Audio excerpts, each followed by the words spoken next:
Let's have a look at how we can use the new calendar feature inside of Systeme. So click on calendar, you'll see it appear there whether you've got a free account or a paid for account.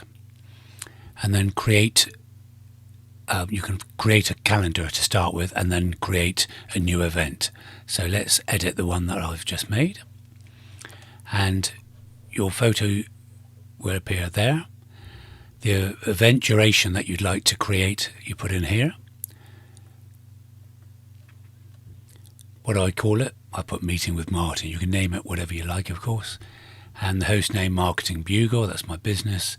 And you can choose the location to be an online meeting, phone, and you put your phone number in there,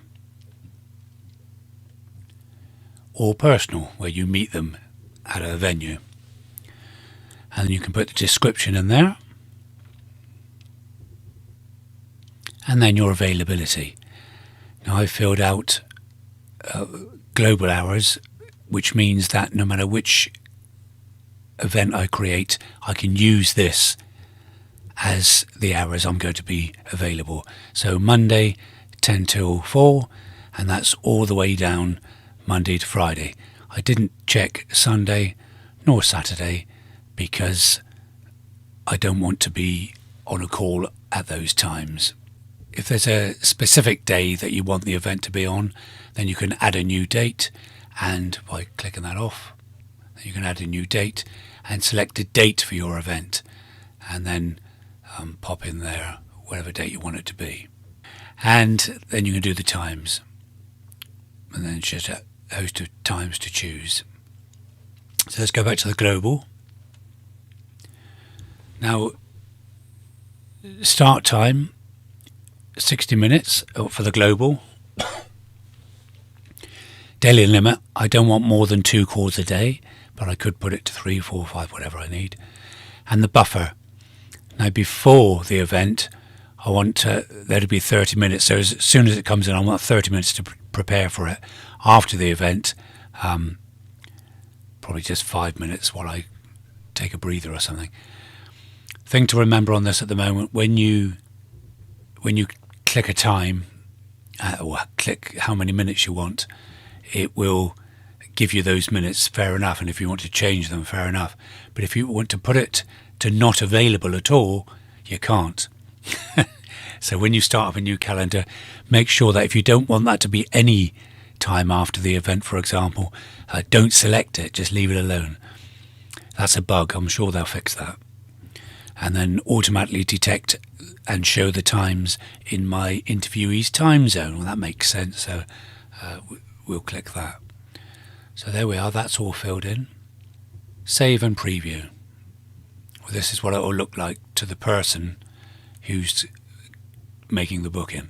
So they can see it's me, that's the title I've given it, 30 minutes.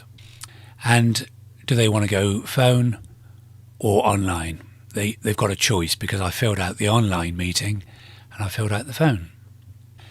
So how do you get your booking form into the front-facing page? So go into websites, let's say sales funnels, and I'll look at the affiliate program. Start with the sign up as an affiliate in this case, and I want to edit the page.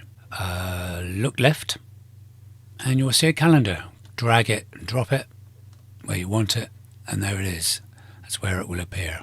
So select an event, and it's a meeting with Martyn Brand. It's the only event I've got, so that's the one you choose. If there was several events I'd set up, then there would be several listings here. So step 1, set up your booking details, and the next step. You've got all the customization down here to change the padding and the colours so you can make it your brand. This is what it looks like on the front end.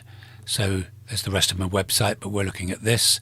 So let's say I want to book the 31st, which is Tuesday, and I can go, let's have it right on lunchtime. I can have online or phone, by the way. So I'm making it online. Enter my name, there we go, and then submit it. And then if you've got it triggered to go with an email sequence before the event, then they'll get the email sequence. And that's how you work the calendar.